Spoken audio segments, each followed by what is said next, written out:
Dernièrement, on assiste à une explosion de violence, agression d'élus, rixes mortels entre adolescents. Comment briser la spirale de la violence ce matin? Jean-Raymond Huguenot est avec nous, sénateur de l'Essonne. Oui, Jean-Raymond Huguenet, bonjour. Huguenet, pardon. Oui, bonjour. Ça vient des Huguenots. Hein. Voilà, oui, ça vient des Huguenots. J'avais l'histoire dans la tête. Voilà. Vous êtes monté au créneau hier au Sénat pour réclamer davantage de moyens, en donnant l'exemple de votre département, l'Essonne. Qu'est-ce que vous demandez? Que ce soit ces violences entre bandes rivales de jeunes, mais également d'agressions d'élus.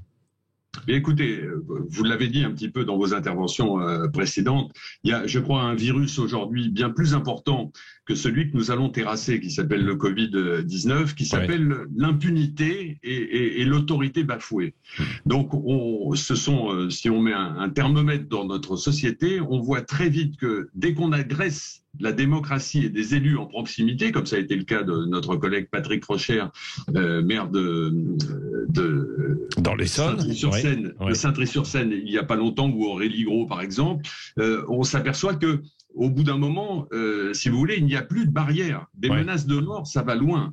Alors, je ne vais pas faire de parallèle avec justement les deux jeunes de 14 ans qui sont décédés il y a une dizaine de jours dans mon département, ou la malheureuse enfant de 14 ans qui est décédée à Argenteuil également. Mais ça commence à faire beaucoup. Et c'est une chronique quotidienne. Et par rapport à ça, la société, vous entendez la défenseur des droits qui, il n'y a pas longtemps, sortait le dernier avatar des zones de non-contrôle. Donc, si vous voulez, entre les deux, il y a une marge. Entre le laxisme total qui nous entraîne à la catastrophe et la répression sanglante, il y a sans doute une marge, vous voyez. Donc, on a besoin, et ce n'est pas la panacée universelle, mais on a besoin, et on le réclame depuis plus de 30 ans en Essonne, d'effectifs supplémentaires de gendarmerie et de police. Ça, c'est une des premières choses.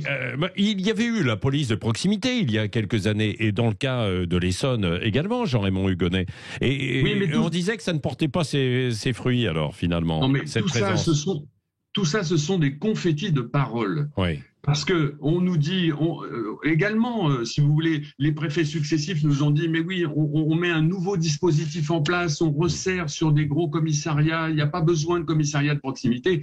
Tout ça est une foutaise, passez-moi l'expression. On a besoin aujourd'hui, et qu'il soit respecté. Je vous rappelle que c'est également dans l'Essonne que des voyous ont voulu mettre le feu et tuer, agresser à Viry-Châtillon des policiers. C'est grave.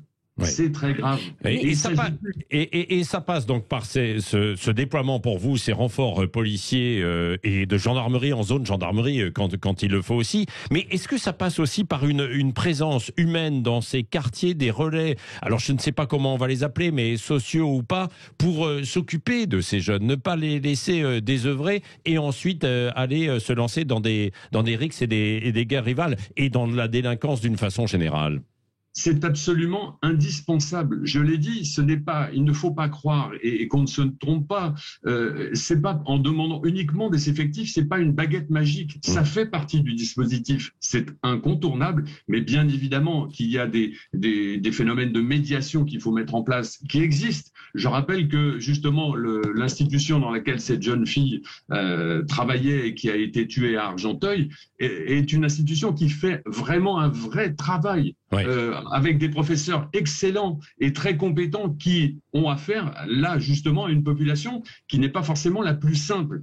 Et je peux vous garantir que si des institutions comme ça existent, ils ont remis des jeunes ou ils les ont conservés, je préfère dire ça, sur le droit chemin et ils vont devenir des hommes et des femmes dans notre société. Mais c'est une conjonction, bien sûr, à la fois de médiation, je le disais, mais également ne pas faire croire et ne pas laisser croire que l'autorité, elle n'existe plus et quelque part, quand on la bafoue, on a un sentiment d'impunité totale. Oui.